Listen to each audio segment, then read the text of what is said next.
মায়েরা মথুরা জেলার অন্তর্গতে অবন্তীনগর গ্রাম, আর অবন্তীনগর গ্রামে ভগবানের গুরুদেব থাকতেন যার নাম সন্দীপনী মুনি। আজকের ব্রহ্মা বিষ্ণু মহেশ্বর আর নারদ নামগুলো মনে রাখবে, মা শেষে প্রশ্ন থাকবে, কাজে লাগবে, এখান থেকেই প্রশ্নগুলো উঠবে। চারজনে বৈষ্ণবী সেজে সন্দীপনী মুনির আশ্রমে আসছে। তো এই সন্দীপনী মুনি কেমন জানো মা? তার নিত্য কর্ম কি? আপনাদের আমাদের নিত্য কর্ম হলো সকালবেলা ঘুম থেকে উঠলাম, স্নান করে ভগবানের কর্ম সেরে সংসারের কর্ম করলাম। আবার অনেক অনেক ভক্ত আছে মা সকালবেলা উঠে সংসারে সব কাজ সেরে নিল, স্নান করে ভগবানের কাজ করলো। আবার অনেক অনেক ভক্ত আছে বাবা তাদের ব্যাটারি দিতে হয়। ব্যাটারি মানে বোঝো তো? মানে ঘুম চোখটা খুলবে, চা খাবে, তারপরে অন্য কাজ। অনেক রকমের ভক্ত আছে। তো আজকে সন্দীপন মুনি একেবারে আলাদা, তার একটা সংকল্প ছিল। কি সংকল্প জানো মা? প্রতিদিন ওই ব্রহ্ম মুহূর্তে স্নানে যাবে যমুনা। ব্রহ্ম মুহূর্ত কাকে বলে? এখন সূর্য উদয়ের 1 ঘন্টা 36 মিনিট আগে এই সময় প্রতিদিন সন্দীপনী মুনি যায় যমুনার ঘাটে, স্নান করে। স্নান করে ওই ভিজে কাপড়টা ছাড়ে না, ওই ভিজে পোশাকটা পরে দরজার ধারে বসে বসে কাঁদে। আমা কেন কাঁদে? ভগবানের জন্য না, সংসারের জন্য না। তাহলে কাঁদে কেন? তার একটা সংকল্প আছে। কি সংকল্প জানো? দয়াময়, স্নান করে সবার আগে আমি অতিথি সেবা দেব। আমার দুয়ারে তুমি একটা অতিথি পাঠাবে, অতিথি সেবা দেব। তারপরে আমি মাধুপুরীতে যাব, যা পাবো রন্ধন করে তোমায় দেব, তারপরে আমি প্রসাদ পাবো। এটা প্রতিনিয়ত, মানে মৃত্যুর আগের দিন পর্যন্ত মুনিবরের সংকল্প। তো আজকের বাবা সকালবেলা 3 জন বৈষ্ণব সেবা হয়ে গেছে। মানে যেদিন আমার ভগবান আসছে অতিথি রূপে 3 জন বৈষ্ণব সেবা হয়ে গেছে। এবার মুনিবরের মনে আনন্দ, বাবা বাবা রোজ আমি 1টা 2টো করে বৈষ্ণব সেবা দিই, কোন দিন পাই না, আজকের আমি 3 জন সেবা দিয়েছি, ভালো হয়েছে। যা জোগাড় করেছে ভিক্ষা করে ভগবানের জন্য পারস সাজিয়ে নিবেদন করেছি। ভগবানের চরণে ডালাটা দিয়ে বলছে, দয়াময়, ছোটবেলা থেকে তোমায় ডাকছি, ছোটবেলা থেকে তোমায় ভালোবাসছি। তোমায় ডাকতে ডাকতে আমার চুল পেকে গেল, চামড়া আলগা হয়ে গেল, দম তো পড়ে গেল। ও ঠাকুর, তুমি কি আমার ডাক কোনোদিন শুনতে পাবে না? ওগো দয়াময়,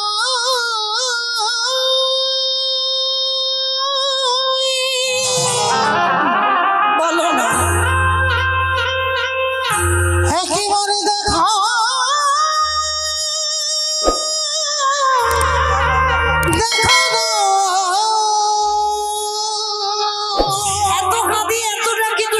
শুনতে পাও না? ওগো তুমি না কি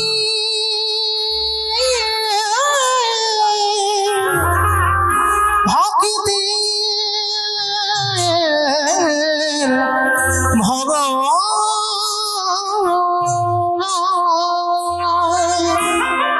বসে বসে ঠাকুরের কাছে জানাচ্ছে, দয়াময়, আমার ডাক তুমি কবে শুনতে পাবে? একবার দেখা দাও। আমি কোথাও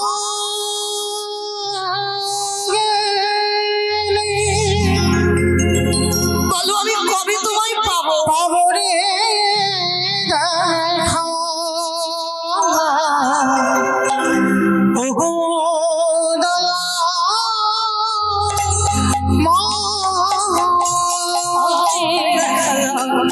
কোথাও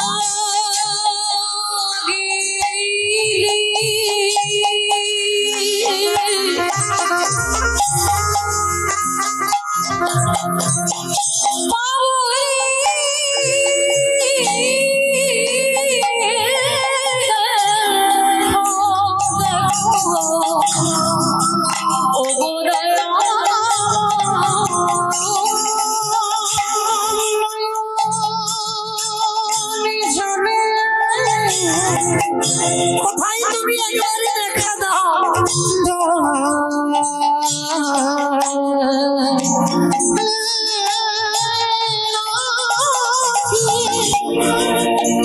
প্রভু কৃপা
ভগবানের চরণে ডালাটা দিয়ে মনের ব্যথা বেদনা জানাচ্ছে।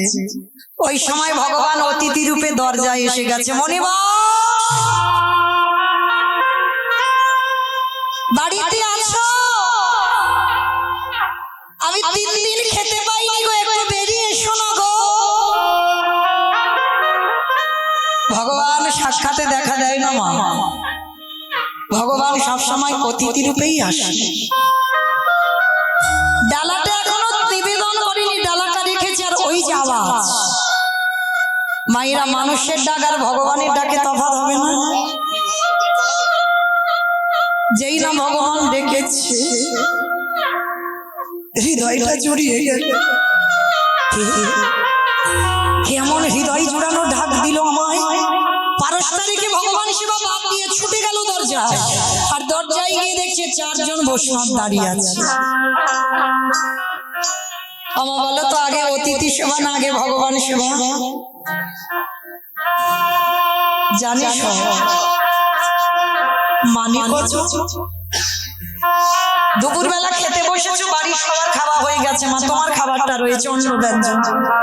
সেই সময় যদি কোনো অতিথি এসে বলে মা দুটো খেতে দিবি, আমাদের মতো মেয়েরা বলে আমার এখন হাত জোড়া, তুমি অন্য বাড়ি দেখো, এখন খাবার টাবার নেই।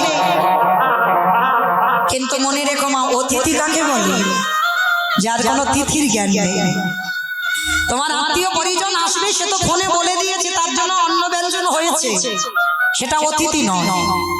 অতিথি যে হওয়া অন্নে আসবে, যার কোনো তিথির জ্ঞান নেই, সময় নেই, তিথি নেই, নক্ষত্র নেই, কোনো দিন বিচার নেই। হঠাৎ যদি কেউ এসে যায় ভর দুপুর বেলা, হওয়ার রান্না।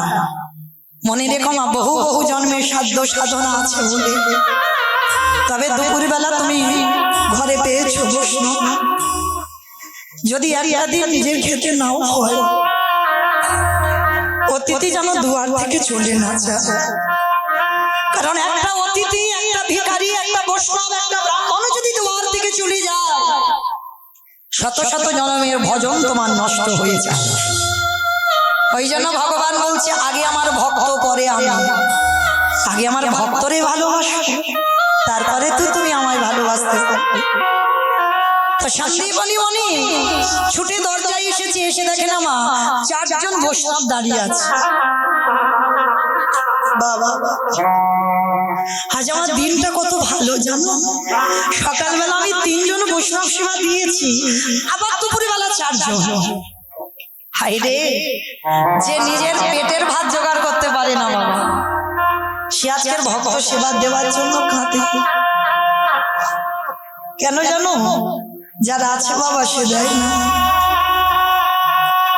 যার কিছু থাকে না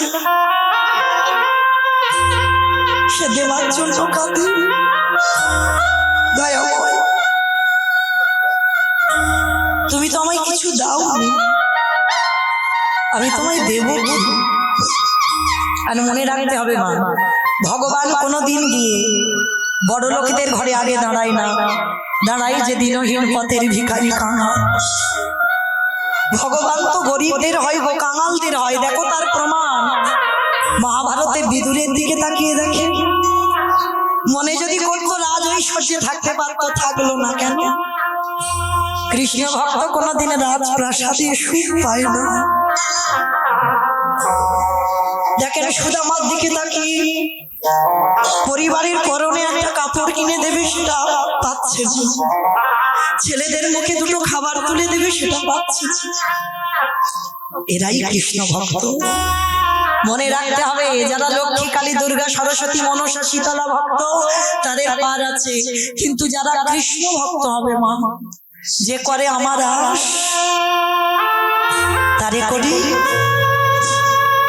না, সর্বনাশ নয়। ভগবান জীবনে সর্বনাশ করে না, কারণ ভক্ত তো তার প্রাণ, ভক্ত তার জীবন। ভক্ত ছাড়া ভগবান একটা সেকেন্ড চলতে পারে না। যে করে আমার আজ তারে করি সর্বনাশ।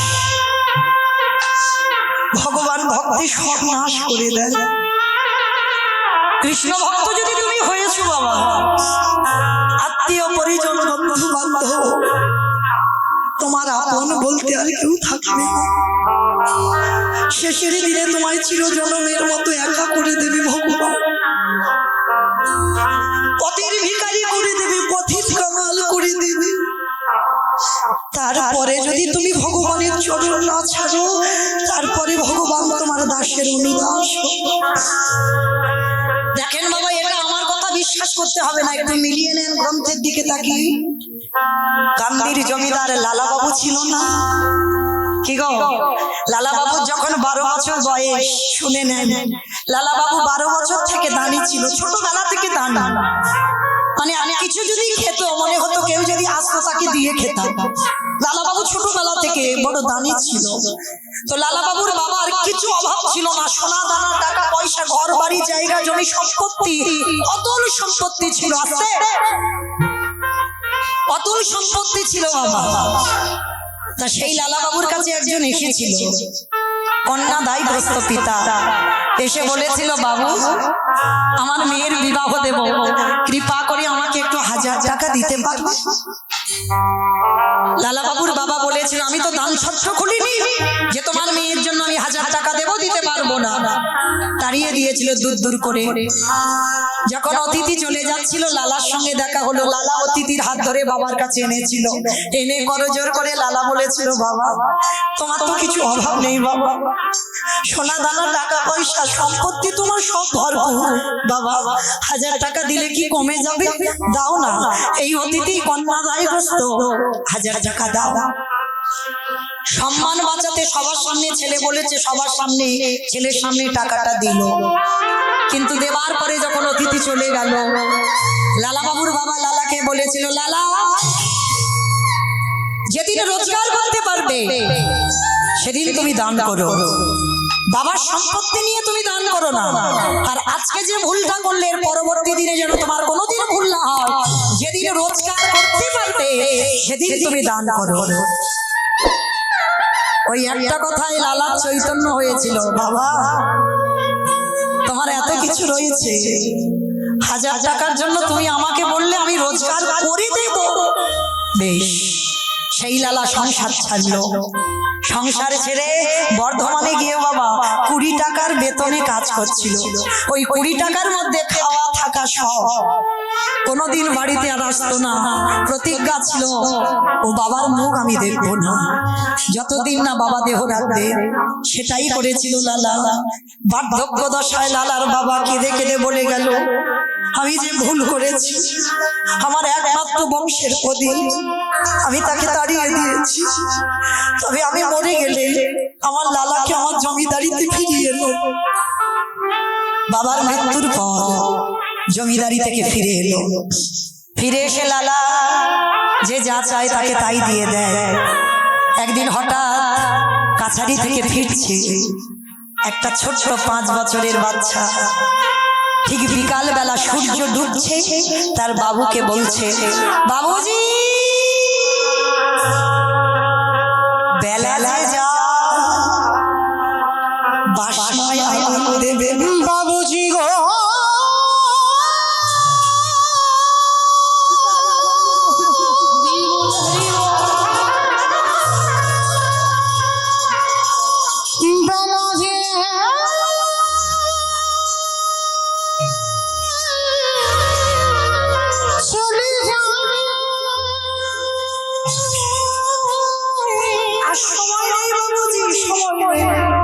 এবারে বাসনা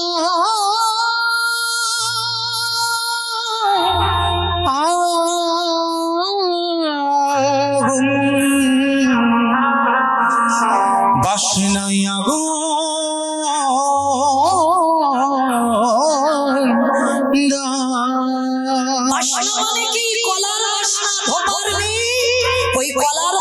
পুড়িয়ে ছাই করে জামা কাপড় কাচতো। তাই তার বাবাকে বলছে, বাবুজি বেলা যে ডুবে যায় বাসনায় আগুন দেবে না। লালার বিবেক যেন দংশন করলো। লালা ওটা বাসনা নয়, বাসনা নয়, কামনা বাসনায় আগুনে দিয়ে চলে যা লালা, তুই মধুর কৃষ্ণ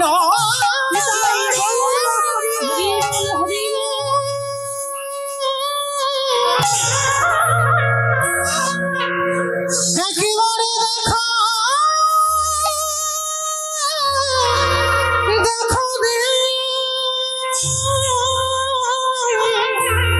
একেবারে দেখো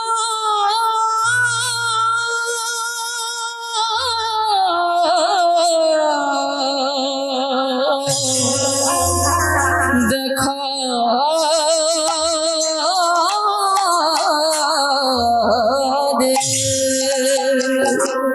সেই লালার একটা কথায় সবকিছু ত্যাগ করে দিয়ে বৃন্দাবনের পথে ধাবিত হলো। কিন্তু জমিদারি স্বভাব কি যায় গো, রাস্তায় ঘুমাচ্ছে, ওই পাথরে নিয়ে মাথার বালিশ করেছে, পাথরে নিয়ে পা বালিশ করেছে। রাজা তো পা বালিশ না হলে ঘুম হতো না। কে যেন রাত্রিবেলা বলে উঠলো, লালা কৃষ্ণ পেতে যাচ্ছিস, এখনো জমিদারি স্বভাব তোর গেল না, ফেলে দে, ফেলে দে। সেই লালার কাছে ভগবান বলেছিল, লালা আমার একটা মন্দির করে দিবি। লালা বলেছিল, প্রভু মন্দির করতে গেলে অর্থের দরকার, সিমেন্ট বালির লাগবে। একদিন আমি জমিদার লালা ছিলাম, কিন্তু আজকে তো আমি জমিদার লালা নয়, আজ আমি ভিখারি লালা। কি করে তোমার মন্দির বানাবো বলো? ওরে আমি ওই যে রড বালি সিমেন্টে গাঁথা মন্দিরে থাকি না, আমি থাকি ভক্তির হৃদয়। যে জন্য নয় ওঠে চলি,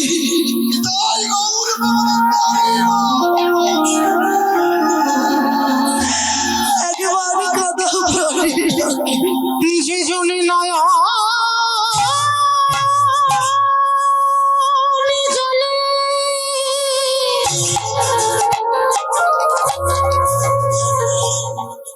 কৃষ্ণ তোমার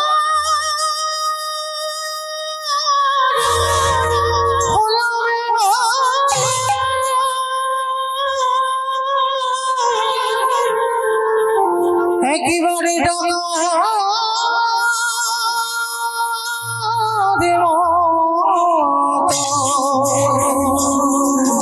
ডাকারের মতো ডাকিতে পারে আমি ভগবান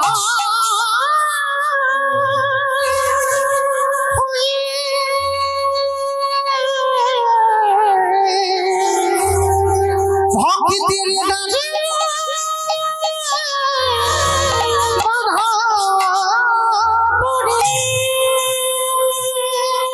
সেই লালা সর্বস্ব ত্যাগ করে ছুটে চলল বৃন্দাবন। দেখেন তাকিয়ে নরোত্তম দাস ঠাকুরের দিকে, জমিদারের ছেলে জমিদারি ত্যাগ করে সর্বস্ব ত্যাগ করে চলে গেল বৃন্দাবন। তাকিয়ে দেখেন রঘুনাথ দাস, আহা ছোটবেলা থেকে বৈরাগ্য ভাব, সংসারে থেকেও বাবা বৈরাগী হওয়া যায়। যেদিন তোমার জিহ্বার লালসা চলে যাবে, যে ভালো মন্দ খাবো আর ওটা থাকবে না মা, কোন রকমে একটু আলু সিদ্ধ অন্ন হলেই হবে পেটটা ভরার মতো, যেদিন লালসা চলে যাবে, যেদিন তোমার এই চোখ শুধু সাধু গুরু বৈষ্ণব ভগবানের চরণ খুঁজে বেড়াবে, যেদিন তোমার কান কোনো আজে বাজে কথা নয়, কৃষ্ণ নাম ভাগবত নাম ছাড়া কিছু শুনতে চাইবে না, যেদিন তোমার দেহকে কেউ পরশ করবে তুমি অনুভূতি পাবে না যে কেউ আমায় পরশ করলো। এই যে দেখো একটা ছোট্ট বাচ্চা, আমার সন্তান সম্ভব কতটুকু ছেলে, এই বয়সে সবকিছু ত্যাগ করেছি, আমরা পতিত হয়ে পড়ে রইলাম। রঘুনাথ দাসও ছোটবেলা থেকে এত বিরক্ত করতো, যেখানে সাধু সঙ্গ ভক্ত সঙ্গ হতো রঘুনাথ বাড়ি থেকে বেরিয়ে যেত। বড় লোকের ছেলে তো হিরণ্য দাস আর গোবর্ধন দাসের ছেলে। জ্যাঠা কাকা এত ভালোবাসতো, অতুল সম্পত্তি, প্রতিদিনের আয় ছিল 12 লক্ষ স্বর্ণ মুদ্রা। বাড়ি ছিল হুগলি জেলায় আদি সপ্তগ্রাম। আজকে সেই ছেলেটা ছোটবেলা থেকে এমন বৈরাগ্য ভাব, কিছু ভালো লাগতো না, কোনো খেলাধুলা ছিল না। যেখানে সাধুগুরু বৈষ্ণব দেখতো তাদের পিছনে চলে যেত, ধরে রাখতে পারতো না। বাবা যেটা শেষে ছেলেকে বেঁধে রেখেছিল ঘরে, রঘুনাথকে, কেন? কৃষ্ণ ভোলাবার জন্য। ভোলা যায় বাবা যে একবার কৃষ্ণ নামে ডুব দিয়েছি, কৃষ্ণ নামে কেঁদে যত শান্তি পাবে, কোনো কান্নায় তুমি এত শান্তি পাবে না।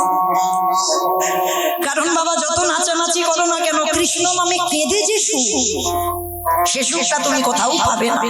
তো এইবার সেই রঘুনাথকে বেঁধে রেখেছে, 1 সপ্তাহ কিছু খাইনি। বাবা যেটা খাবার দিচ্ছে খাচ্ছে না।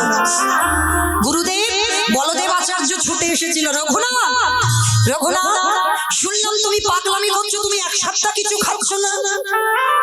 হিরণ্য দাস জ্যাঠামশাই ছুটে এসেছে, রঘুনাথ আচ্ছা বলো তো তুমি কি চাও? দেবে জেঠু, আমি যা চাইবো তুমি আমায় দেবে? দেবো দেবো। তুই 1 সপ্তাহ কিছু খাসনি, কঙ্কাল সার দেহ। বাবা ভজন পথে যারা নেমেছো তাদের বেশি আহা, বেশি নিদ্রা নিষিদ্ধ। তাই বা রঘুনাথ কঙ্কাল সার দেহ। তো জ্যাঠামশাই বলছে, বল বাবা কি চাস? জেঠু আমায় দেবে, আমি যা চাইবো দেবো দেবো, বল কি চাস? তাহলে ত্রিসত্য করো, আমি যা চাইবো তাই দেবে। ত্রিসত্য করলাম। এইবার রঘুনাথ জ্যাঠামশাইয়ের 2টো চরণ জড়িয়ে ধরেছে, ধরে বলছে তাহলে দাও। কৃষ্ণ এলে দাও, কৃষ্ণ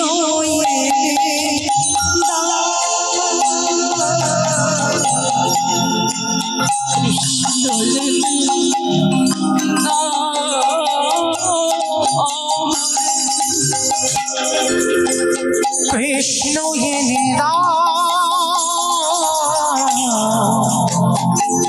কৃষ্ণ এনে দাও,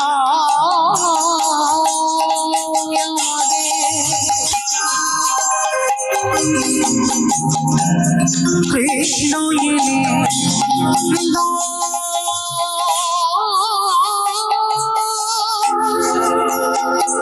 কৃষ্ণ ছাড়া আমার প্রাণে ছিল। কৃষ্ণ এনে দাও,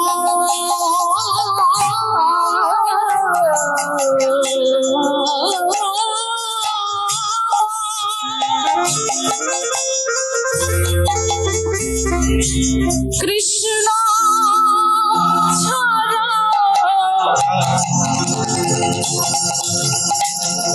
প্রাণে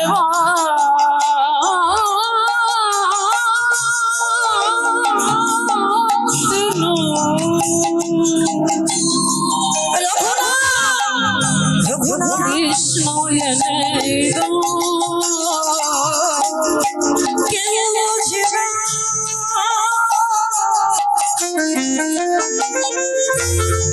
আমার মনে কথা জেঠু বলে বোঝাই কবি,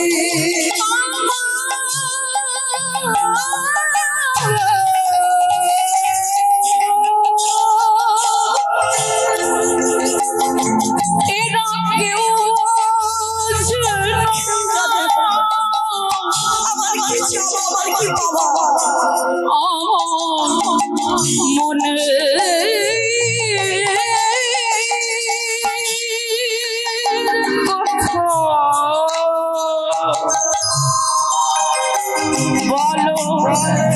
বলবো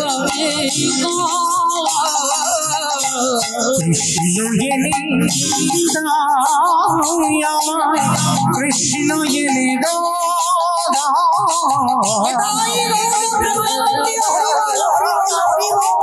এনে দাও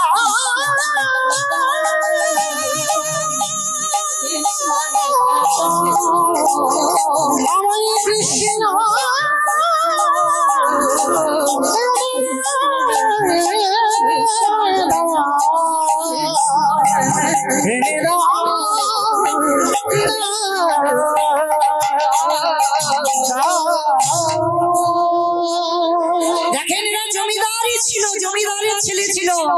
সর্বস্ব ত্যাগ করে বাবা পথের ভিখারি হলো।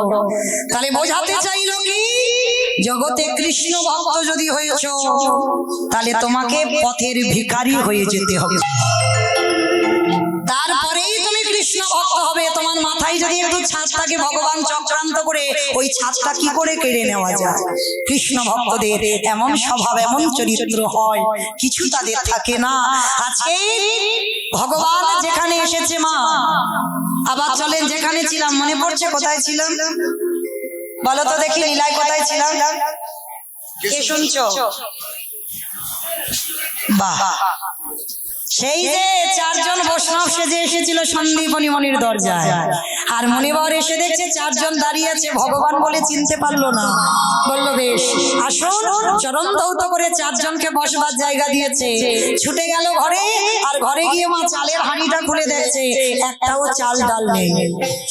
গেল কোথায়? ওই যে সব নাশ যে করে আমার আস, তারে করে সব নাশ, সব খেয়ে নিয়েছে, কিচ্ছু নেই। আর এই মনিবরের একটা 5 বছরের ছেলে আছে, ডাক দিয়েছে, এই বটু বটু। ভগবান কৃষ্ণচন্দ্রের বন্ধুর মধ্যে একজন বন্ধু, যার নাম মধুমঙ্গল। বাবা আদর করে তাকে বটু বলে ডাকে। বটু আয় বাবা। হ্যাঁ রে, দেখেছিস হাঁড়িতে চাল ডাল দেখেছিস? কই না তো বাবা, আমি দেখবো কি করে। আচ্ছা বাবা, তুমি বৈষ্ণব সেবার জন্য কাঁদছো, কেঁদো না, তুমি একটু হরি কথায় দিনটা কাটাও, আমি ততক্ষণে ওই কয়েকটা বাড়ি থেকে ভিক্ষা করে এনে দিচ্ছি। পারবি বাবা তুই? কেন পারবো না, দাও। কি করেছে, ঝোলাটা বাবার কাছ থেকে নিয়েছে, সাষ্টাঙ্গে দণ্ডবত প্রণাম। বাবাকে প্রণাম করে একেবারে বাবা ছোট্ট ছেলেটা ভগবানের মন্দির আছে পাশে, ওখানে গেছে। প্রভু আমার জন্য নয় গো, আমার বাবা মার জন্য নয়, আমি যাচ্ছি বৈষ্ণব সেবার জন্য ভিক্ষায়, দেখো আমি যেন 2টি চাল ডাল পাই। ভগবান মনে মনে ভাবছে, হায় হায় হায় হায়, এলাম ওর বাবাকে পরীক্ষা করতে, এখন ছেলে বাঁধা হয়ে দাঁড়াচ্ছে, কি করব? তাহলে ছেলেকে একটু ঘষে মেজে নিতে হবে। ভগবান পরীক্ষা শুরু করলো, কিরকম? নিজের দেহে থেকে বাবা বটুর মূর্তি বের করেছে, তার তো অভাব নেই চাতুরালি, আর বটু সেজে গোটা গ্রাম ভিক্ষা করে নিয়ে চলে এসেছে, মথুরা, গোটা মথুরা, মানে কোনো ঘর ফাঁকা দেয়নি ভগবান, সবার বাড়ি থেকে ভিক্ষা করে নিয়ে চলে এসেছে। আচ্ছা বলো তো মা, একটা ছেলে যদি 5 মিনিট আগে আপনাদের এই গোটা গ্রাম ভিক্ষা করে নিয়ে আসে, আবার যদি সেই ছেলেটা 5 মিনিট পরে যায়, দেবেন ভিক্ষা? মেরে তাড়া করবে না? ভগবানের লীলাটা দেখো কেমন, ভগবান ওর রূপ ধরে ভিক্ষা করে নিয়ে এসেছে, এইবার আসল বটে যাচ্ছে, ভগবানকে জানিয়ে যাচ্ছে আমি যাচ্ছি বৈষ্ণব সেবার জন্য চাল ডাল আনতে। কৃষ্ণ ছাড়া কে আছে আমার,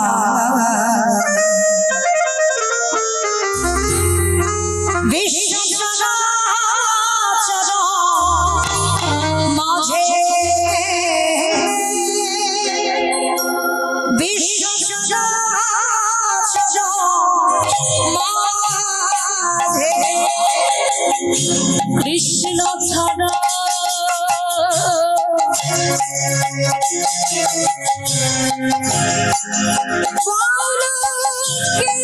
চরাচর মাঝে বিশ্ব চরাচর মাঝে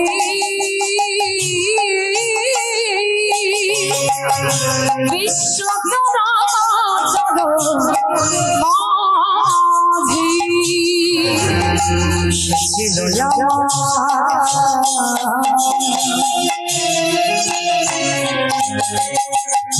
দুঃখ সুখের বন্ধু, সে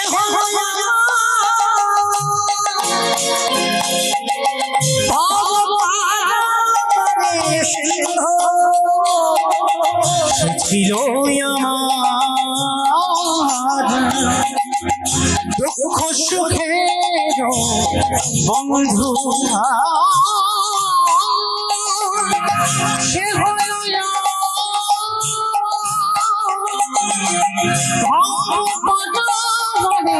সে তার নাম ভুলিতে কি পারি, ভুলিতে কি পারি, তার নাম ভুলিতে কি পারি।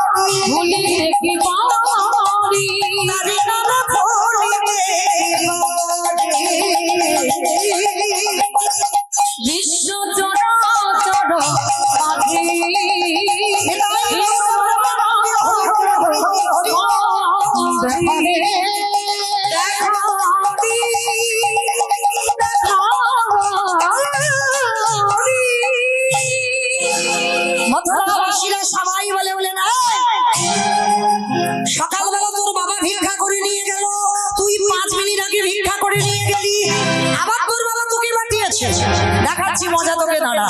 সবাই মিলে বেতের বাড়ি দিয়ে বটুকে বেতের আঘাত দূর হয়ে যা, এড়িয়ে যা। দূর। কৃষ্ণ কৃষ্ণ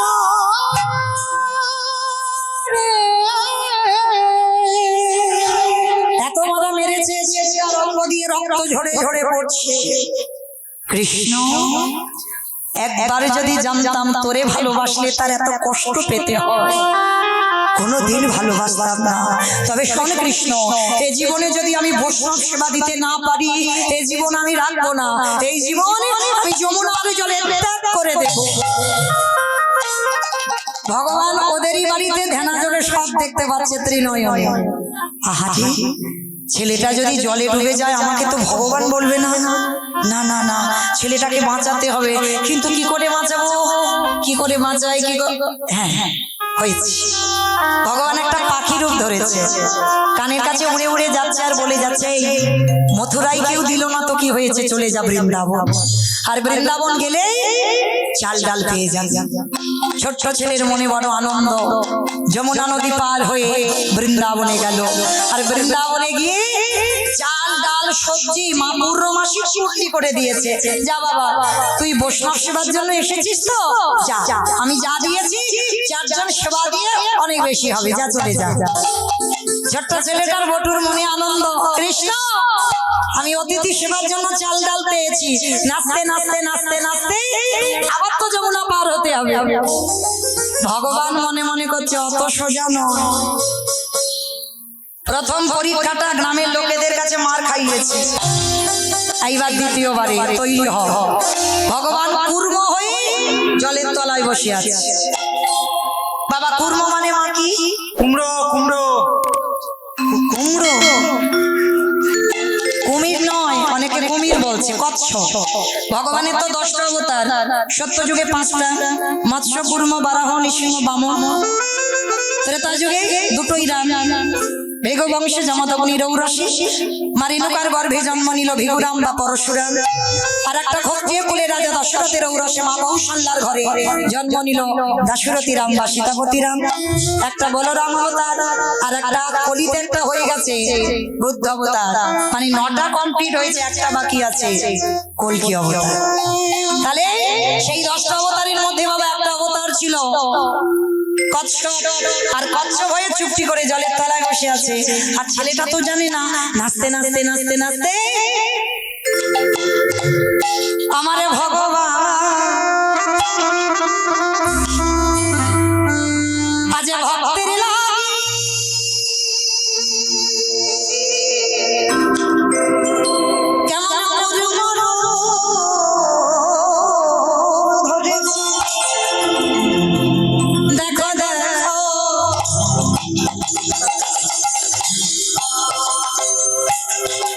আমারে ভগবান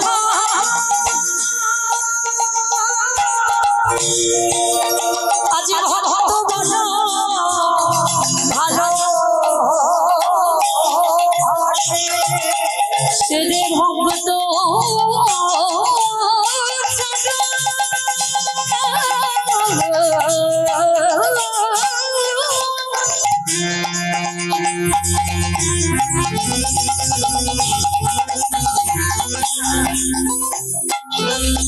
শুধু ভক্ত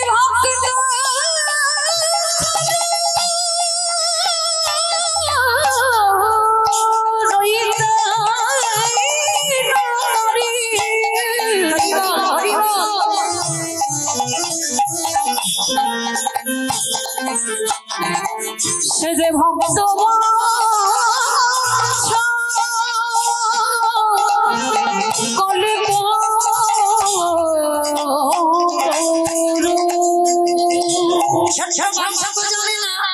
চাল ডালের পুটলিটা মাথায় নিয়ে নাচতে নাচতে নাচতে নাচতে পর মা পাটা পড়েছে কচ্ছপের পিঠে। আর কচ্ছপ যারা দেখেছো, কচ্ছপের পিঠটা পিছল মতো, আর যেই না পাটা পড়া সঙ্গে সঙ্গে পা পিছলে একেবারে যমুনার। আর যেই যমুনার জলে পড়লো, ওদিকে ভগবান ওদেরই বাড়িতে ছদ্মবেশে আছে, চাল ডালটা হরণ করে নেয়। ছোট ছেলে চিৎকার করে বলে উঠল, মা তোর এত খিদে, তোর এত লোভ, তোর এত লালসা, তবে শোন মা, আজকের আমার অতিথি সেবার চাল ডাল যখন জীবনটাকে তোর খেতে হবে। প্রস্তুত হ আমাকে খাবার জন্য। ছেলেটা সাঁতার জানে না, গলা পর্যন্ত নেমে গেছে মা, আর একটু গেলে পা পিছলালেই ছেলেটা ডুবে যাবে। ভগবান ওদেরই বাড়িতে মাথায় হাত দিয়ে পড়েছে, হায় হায় হায়, ছেলেটা যদি ডুবে যায় কাল সকালে আমার কেউ ভগবান বলবে না। না না না, ছেলেটাকে বাঁচাতে হবে। কিন্তু কি করে বাঁচাবো? কি করে হয়েছে? ওরই বাবাকে ডেকেছে, মনিবা তুমি কেমন বাবা? ছেলেটা সেই যে দুপুর বেলা গেল, বিকাল গড়িয়ে যাচ্ছে, ছেলেটা আসছে না, তুমি একটু খোঁজ খবর নেবে না?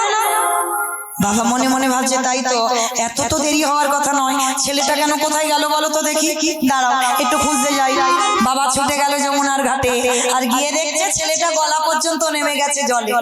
মানে আর একটু গেলে, একটু যদি দেরি হতো ছেলেটা ডুবে যেত।